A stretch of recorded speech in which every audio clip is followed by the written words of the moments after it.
Hey guys, and welcome to week 3 of phase 2 of the Invictus bodyweight training program. So we've got an interesting week ahead of us because our training intensity has been increasing, and that means that we need to change our route or adjust our thought process based on what we've had going on. So what am I talking about?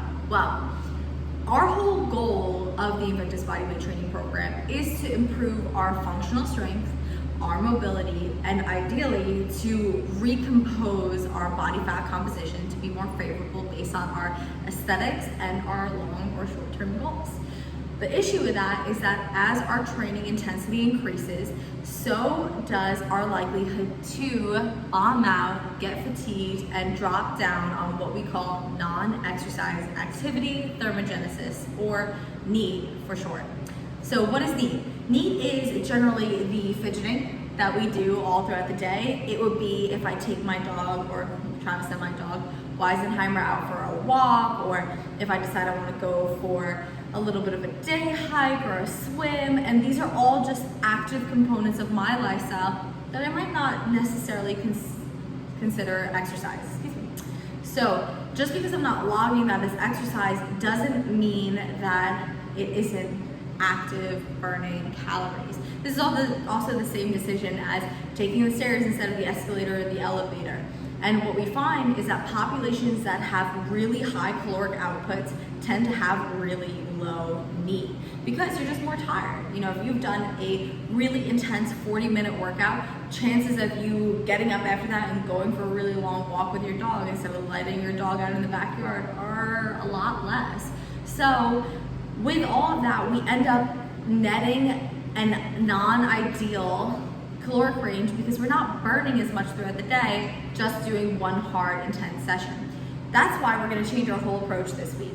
Instead of 6 hard workout days, you are going to go for 2 days of a lesser intensity. I know what you're thinking. I'll just combine those workouts and do one workout because I don't want to put myself into this frame of mind to work out twice a day. It doesn't make sense to me. However, consider this. If you work out a style workout earlier in the day or mid portion of the day and get your heart rate high, regulate your blood sugar levels, and put out a nice moderate level of activity, stay in an active range throughout the day, and then finish your day in a high caloric burn, you're going to keep your blood sugar levels regulated all through the day, and you'll keep consistently burning at a high rate all through the day, and you're much more likely to stay in a focused range in your diet all through the day because you're going to be in that fitness and nutrition mindset non-stop.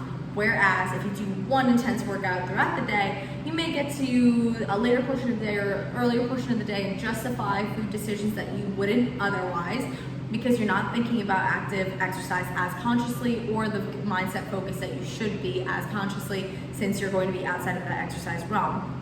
Also, we encounter the issue that we mentioned just before, where your NEAT may drop all the way down because your activity was far too high in one session. So you can anticipate tons of A and B workouts this week. I say tons, but really I mean 3 days out of our weekly program instead of 6 days. And then 2 moderate days and 2 rest days. So I'm really excited for what this change in events is going to bring. This is basically the closest we're going to come to our deload week in program before we move into our last 2 to 3 intense weeks where we're going to finish out and reassess and reevaluate where we've come in this 12-week program. So excited for what it's going to bring, so excited to keep implementing mobility and other concepts that we've been developing, but in a different structure. And any feedback you guys have for me, any questions, you know exactly where to find me. Can't wait. Let me know what you think. Have so much fun, as always. Bye.